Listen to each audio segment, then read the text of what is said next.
Hi. நாம் இப்போ travel பண்ணிகிட்ருக்கோம் Delhi to Chennai. Day 2 morning ஆயிடுச்சு. பாருங்கள் என் ஹஸ்பண்ட் எவ்வளோ நல்லா தூங்கிட்டு இருக்காங்கன்னு. பாவங்க அவர் ரெஸ்ட்லெஸ்ஸான ஒரு டேஸ் தான் அவருக்கு போயிட்டுருக்கு. சண்டிகர் வந்தால் எப்பயுமே நெக்ஸ்ட் டேவே கிளம்பணுன்னு சொல்லிட்டு எப்பயும் பிளான் போடுவார். அது என்னன்னு தெரில, அவருக்கு ஆப்போசிட்டாகவே அமையும் 4. ஸோ உங்களுக்கே தெரியும் ஆப்ரேஷன் செந்தூர் போயிட்டுருந்துச்சு. ஸோ டிக்கெட் கிடைக்கிறதுக்கு சான்ஸே இல்லை, அப்படி ஒரு பாசிபிலிட்டியே இல்லைன்னு சொல்லிட்டாங்க. என் ஹஸ்பண்ட் ரொம்ப டென்ஷன் ஆகிட்டாங்க. ஐயோ இங்கே இருக்கணுமா, நம்ம சென்னை பக்கம் போகவே முடியாதான்ற அளவுக்கு யோசிக்க ஆரம்பிச்சிட்டாரு.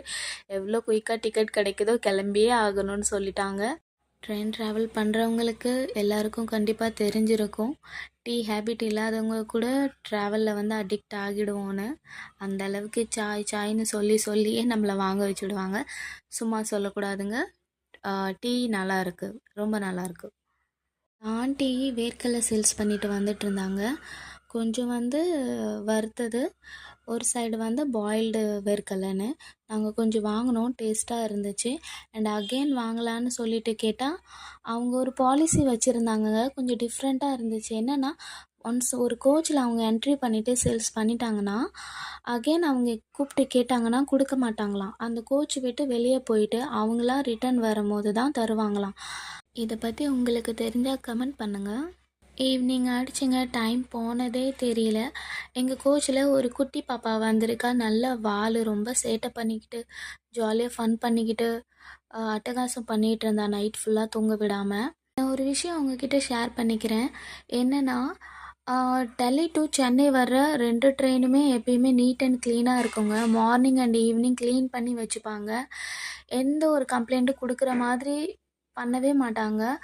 இன்கேஸ் உங்களுக்கு டர்ட்டியாக இருக்கிற மாதிரி இருந்தால் கூட அங்கே வந்து நம்மளுக்கு ஒரு நோட்டீஸ் மாதிரி போர்ட் போட்டு வச்சுருக்காங்க. லேபிளில் நம்மளுக்கு கம்ப்ளைண்ட் பண்ணுற நம்பர் கொடுத்துருக்காங்க. அதையும் மீறி உங்களுக்கு வந்து க்ளீனாக இல்லைனா, ஹைஜீனிக்காக அந்த பிளேஸ் இல்லைனா நீங்கள் கம்ப்ளைண்ட் பண்ணிக்கலாம். அந்த அளவுக்கு நீட் அண்ட் க்ளீன்னு சொல்லலாம். நம்ம சவுத் இண்டியன் ரயில்வே டிபார்ட்மெண்ட் மட்டும்தாங்க அப்படி பண்ணுது. இந்த விஷயம் நான் ஃபைண்ட் அவுட் எப்படி பண்ணேன்னு சொன்னேன்னா, எனக்கு ஸ்டார்டிங்கில் தெரியாது. என் ஹஸ்பண்ட் சொல்லி எனக்கு சொன்னாங்க. அந்த பில்லோ கவர் நைட்டில் நம்ம ட்ராவல் பண்ணும்போது pillow cover and bedsheet, blankets இதெல்லாம் கொடுத்துருப்பாங்க.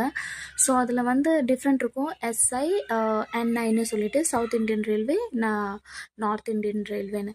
ஸோ எப்பயுமே நார்த் இண்டியன் ரயில்வே வந்து க்ளீனாகவே இருக்காதுங்க. ஷியோராக நான் ட்ராவல் பண்ணிகிட்டு இருக்கேன், அதனால் நான் சொல்கிறேன். என்னோடய எக்ஸ்பீரியன்ஸ் உங்கள்கிட்ட ஷேர் பண்ணிகிட்ருக்கேன். ஆனால் சவுத் இண்டியன்